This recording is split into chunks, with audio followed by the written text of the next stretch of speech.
कहानी शुरू होती है जब मार्क एंटोनी, रोम का एक प्रमुख सेनापति और ट्रायम्विर, अपने कर्तव्यों से दूर होकर क्लियोपेट्रा, इजिप्ट की समर्थ और आकर्षक रानी के साथ प्रेम में व्यस्त है।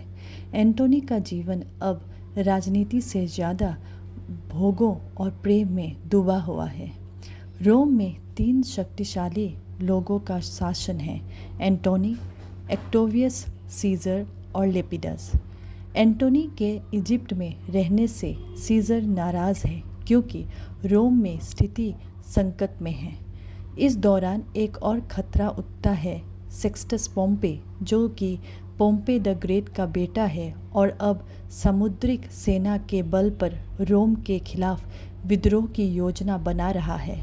सेक्स्टस रोम के खिलाफ अपना दबाव बना लेता है, लेकिन सामयिक समझौता के लिए एंटोनी, सीजर और लेपिडस उससे शांति बनाए रखने के लिए बातचीत करते हैं।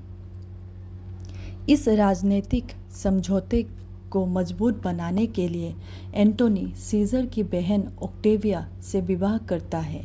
ये विवाह एंटोनी और सीजर के बीच शांति लाता है, लेकिन एंटोनी का प्रेम क्लियोपेट्रा से टूट नहीं पाता और कुछ समय बाद एंटोनी वापस इजिप्ट चला जाता है। क्लियोपेट्रा एंटोनी की वापसी से प्रसन्न होती है, लेकिन उसका प्रेम एंटोनी के लिए कभी कभी छवि और राजनीति के लिए एक खतरा बन जाता है।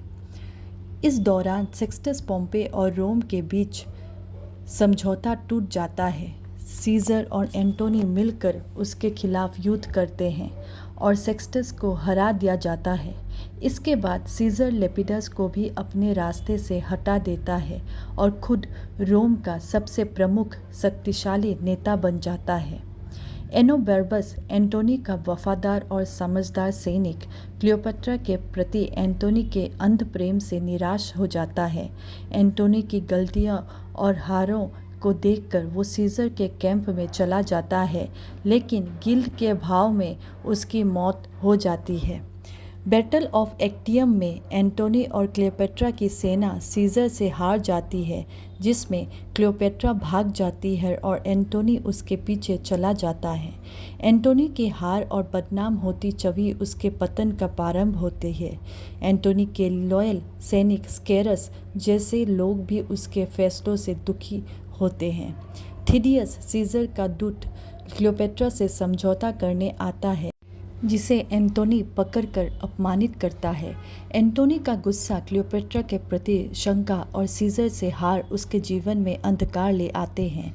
क्लियोपेट्रा को एंटोनी के मारने की झूठी खबर मिलती है और एंटोनी को भी यही लगता है कि क्लियोपेट्रा ने उसे धोखा दिया। एंटोनी स्वयं को तलवार मार लेता है, लेकिन मरने से पहले क्लियोपेट्रा से मिलता है। दोनों का प्रेम अंतिम पलों में भी जीवित रहता है। क्लियोपेट्रा मार्डियन और अपने वफादार दासियों चार्मियन और इरस के साथ मिलकर अपना अंत तय करती है। जब उसे पता चलता है कि डोलाबेला, एक दयालु रोमन सैनिक, उसे चेतावनी देता है कि सीजर उसे जीती और रानी बनाकर रोम ले जाना चाहता है, तो वो अस्प जहरीला सांप के जरिए अपना जीवन त्याग कर देती है। चार्मियन और इरस भी उसके साथ मर जाती है ताकि उनका सम्मान बना रहे। अंत में ऑक्टेवियस सीजर एंटोनी और क्लियोपेट्रा के लिए सम्मान के साथ अंतिम संस्कार का आदेश देता है और स्वयं रोम का एकमात्र शासक बन जाता है। यही है एंटोनी और क्लियोपेट्रा की कहानी।